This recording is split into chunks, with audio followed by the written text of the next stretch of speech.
Olá, paz e alegria! Hoje, dia 21 de abril, nós vamos recordar a memória de Santo Anselmo da Cantuária. Santo Anselmo, bispo e doutor da Igreja, que viveu no século XI. Do século XI, né? Lá se vão muitos e muitos séculos, e os ensinamentos de Santo Anselmo estão presentes na nossa história, na história da Igreja até hoje. Uma coisa que ele dizia era: fazei, ó Senhor, que eu sinta com o coração aquilo que alcanço com a inteligência.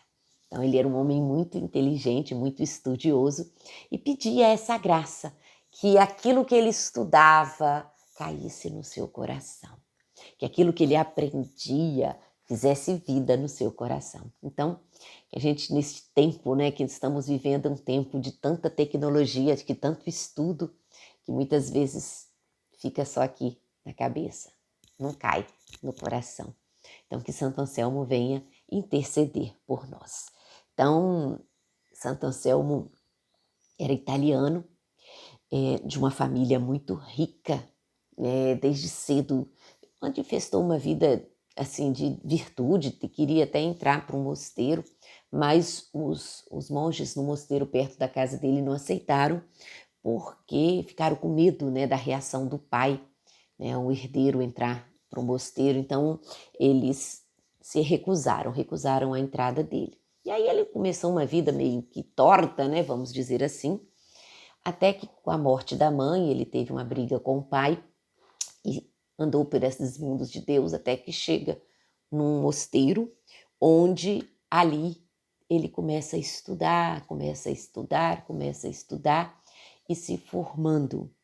E ali ele vai se entregar tanto aos seus estudos, né, que tem os relatos que diz que os progressos eram tão admiráveis quanto a sua amabilidade. Então ele foi crescendo em sabedoria, mas também em santidade, em virtude. E logo que foi ordenado sacerdote, foi eleito depois abade, e diz que é uma cena muito bonita, quando os monges o elegem abade, ele se prostra aos pés dos monges, chorando e pede: não me peçam isso. E os monges prostram-se aos pés dele, chorando e pedem: aceita isso.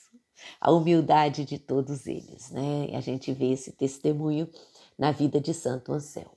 E aí ele vai, né, vamos dizer assim, crescendo nessa vida de santidade, de sabedoria, e até que é enviado, né, para vários lugares para pregar, para, vamos dizer assim, defender a fé. Era uma época de muitas heresias também. E ele vai ser enviado para a Inglaterra. E lá na Inglaterra, o primeiro abade do seu mosteiro vai estar lá e vai, né, estar com ele também. E eles vão fazer um bom trabalho na questão da evangelização da Inglaterra. Vai ser a época do Guilherme, né, o Conquistador.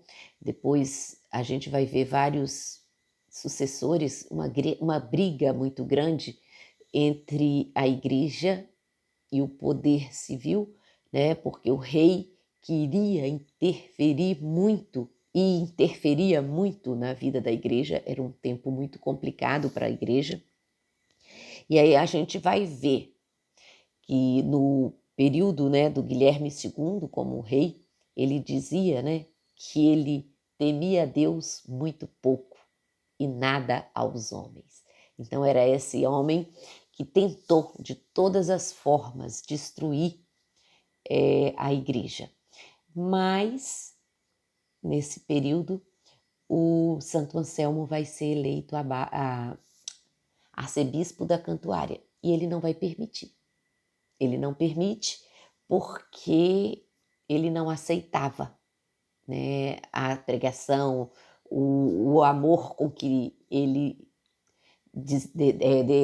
dava aos pobres, defendia, né, as pessoas mais humildes. Então ele vai ser impedido né, pelo rei, mas depois ter uma doença, fica muito doente, e aí ele aceita em vista da doença, pensando que vai morrer, né? Muita gente é assim, né? Diz que não acredita em Deus, mas na hora que tá querendo, na hora que pensa que vai morrer, recorda que só Deus é Deus. Então foi o que aconteceu com o imperador e diante do medo da morte, ele permite que o santo Anselmo tomasse posse da diocese. Mas depois que ele fica bom, mais uma vez ele vai, né, voltar-se contra. A gente vai ter relatos que o Santo Anselmo vai ter que várias vezes ser exilado da Inglaterra pelos poderes, não só do primeiro rei, mas do segundo, e sempre uma vida de muito, vamos dizer assim, muito conturbada, porque para ele exercer o seu ministério, para ele exercer o seu pastoreio, ele batia de frente com as autoridades no sentido de violência contra os pobres, de ganância, de toda aquela do pecado, do orgulho, da vaidade e da exploração. Então, várias vezes ele vai ser exilado, mas se mantém firme, firme nos seus ensinamentos, firme na doutrina, firme na defesa da igreja. Então, a gente vai ver a figura de Santo Anselmo da Cantuária como esse homem de fé, esse homem firme. E ele dizia, né? O mundo é um livro e quem fica sentado em casa lê apenas uma página. É uma coisa bonita, né? Tanta coisa que a gente tem para experimentar, que às vezes a gente fica muito fechado em nós mesmos. E ele completava: ter fé é assinar uma folha em branco e deixar que Deus nela escreva o que quiser. Então, que a gente possa abrir, né, a folha, né, o caderno da nossa vida e deixar Deus escrever a sua história de amor. Porque Deus tem uma história de amor para cada um de nós. Um amor infinito com que Ele nos criou, com que Ele nos gerou e com que Ele nos conduz nesta vida. Então, pedindo mesmo que Santo Anselmo, neste tempo tão conturbado que nós estamos vivendo também, venha nos ensinar a nos manter firmes, firmes e firmes, para que Deus escreva nas folhas do caderno da nossa vida a sua história de amor. E que nós não fiquemos parados também, né? Que a gente não leia apenas uma página da história que Deus tem para cada um de nós. Que Santo Anselmo da Cantuária interceda por cada um de nós.